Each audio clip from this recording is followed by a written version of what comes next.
Hello, कसे आहात सगळे? आज होता आमचा मुंबईतला दुसरा दिवस. दिवसभर आम्ही घरीच होतो, कुठेच गेलो नव्हतो. 5 वाजताच्या टाईमला ताई बोलली, की "चला शिव मंदिरमध्ये जाऊ."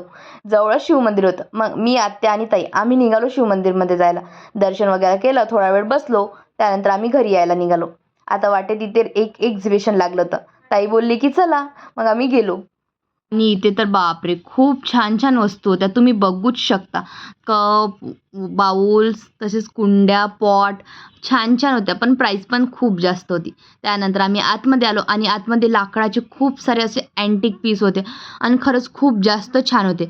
तिथे मला एक चप्पल पण दिसली होती आणि ती ना पूर्ण लाकडाची होती आणि खरंच छान होती.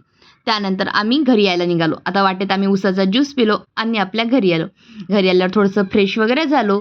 त्यानंतर आत्यासाठी छान असा चहा केला. आत्यानी मस्तपैकी चहा पिला आणि आम्ही कॉफी पिलो. आणि आजचा आमचा दिवस मुंबईतला खरंच खूप छान गेला. चला तर मग भेटू उद्या. बाय.